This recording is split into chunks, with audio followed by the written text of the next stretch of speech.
పారని మోసం చందమామ కథ. ఒక గ్రామంలో నరసయ్య అనే సామాన్య స్థితిపరుడు ఉండేవాడు. అతనికి కొద్ది వ్యవసాయము, కొన్ని పశువులు ఉండేవి. ఒకనాడు ఊరు కరణం నరసయ్యతో అగ్రహారపు భూమి 5 ఎకరాలు అమ్ముతానని బ్రాహ్మణులు నాతో అన్నారు. వారు స్వదేశానికి తిరిగిపోతారట. ఎకరా 200 వరహాలకు అమ్ముతున్నారు. చాలా చౌక అన్నాడు. నరసయ్య పొలాన్ని కొనటానికి ఒప్పుకుని బ్రాహ్మణులకు డబ్బులు చెల్లించి కాగితాలు రాయించుకొని పొలం స్వాధీనం చేసుకున్నాడు. బ్రాహ్మణులు డబ్బు తీసుకుని వెళ్ళిపోయారు. ఒక నెల గడిచింది. ఆ గ్రామంలోనే సుబ్బయ్య అనే ఆశాపాతకుడు ఉన్నాడు. బ్రాహ్మణ వద్ద నరసయ్య చౌకగా పొలం కొన్నాడని విని సుబ్బయ్య ఓర్చలేక కరణం వద్దకు పోయి, నీలాంటి కరణాన్ని ఎక్కడా చూడలేదు. ఆ 5 ఎకరాల పొలాన్ని నాకు ఇప్పించి ఉంటే నీకు కొంత ముట్ట చెప్పి ఉందును కదా అన్నాడు. డబ్బు మాట వినగానే కరణానికి దుర్బుద్ధి పుట్టింది. ఇద్దరు కూడబలుకుని నరసయ్యకు ఆ భూమి దక్కకుండా చేయాలనుకున్నారు. ఒకరోజు నరసయ్య మనుషులు కొత్త పొలాన్ని దున్నటానికి పోయేసరికి సుబ్బయ్య అడ్డుపడి, ఈ పొలం నాది అని పేచీ పెట్టి వాళ్ళని పంపేశాడు. మన్నాడు నరసయ్య సుబ్బయ్య వద్దకు వెళ్ళి, ఏమిటి సుబ్బయ్య, నా పొలంలో ఏదో పేచీ పెట్టావట అని అడిగాడు. అవును, నేను కొన్న పొలంలోకి నీ మనుషులు రావటమేమిటి? ఆ మాట నేను అడగటానికి నేనే రావాలనుకుంటున్నాను అన్నాడు సుబ్బయ్య. ఆ మాట విని నరసయ్య ఆశ్చర్యపోయి, ఆ పొలాన్ని కరణంగారే నాకు ఇప్పించారు. 1000 వరహాలు పెట్టుకొన్నాను అన్నాడు.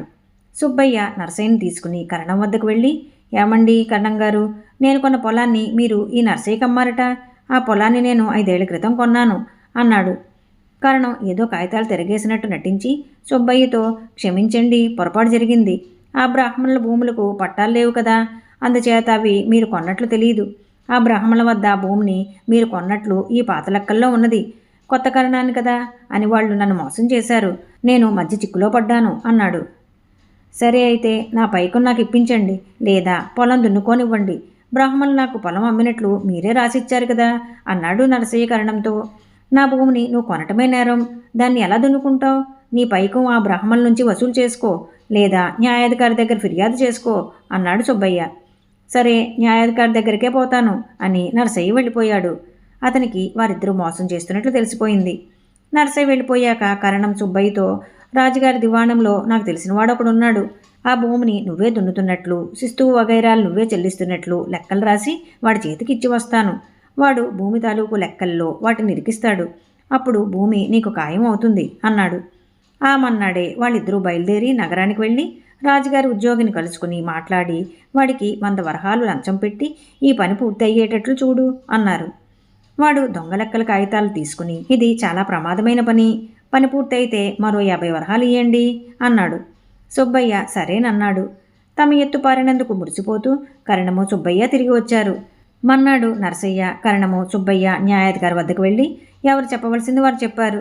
నరసయ్య, నువ్వు పొలం కొన్నట్లు రుజువున్నదా అని న్యాయాధికారి అడిగాడు. ఈ కరణంగారే నా చేత బ్రాహ్మణులకు డబ్బు ఇప్పించి పొలం నేను కొన్నట్టు రాసిచ్చారు అన్నాడు నరసయ్య. న్యాయాధికారి సుబ్బయ్యను, ఆ పొలాన్ని లోగడ నువ్వు కొన్నట్లు కాగితాలేవి అని అడిగాడు. సుబ్బయ్య ఆయనకు దొంగ రసీదులు చూపి, నేను పొలాన్ని సాగుబడి చేస్తున్నట్లు రసీదులు ఇవ్వగోనండి అన్నాడు. న్యాయాధికారి వాళ్లతో, 2 రోజులు ఆగిరండి, ఈ భూముల తాలూకు పత్రాలన్నీ రాజుగారి దివాణంలో ఉంటాయి, వాటి వివరాలు తెప్పిస్తాను అని వాళ్ళని పంపేశాడు. న్యాయస్థానం నుంచి తిరిగి వస్తూ సుబ్బయ్య కరణంతో, ఈ దెబ్బతో నరసయ్యకు 1000 వరహాలు, పొలము కూడా పోయాయి. నీ బుర్ర గట్టిదయ్యా అని మెచ్చుకున్నాడు. న్యాయాధికారి పంపే ఫిర్యాదు మనవాడికే చేరుతుంది.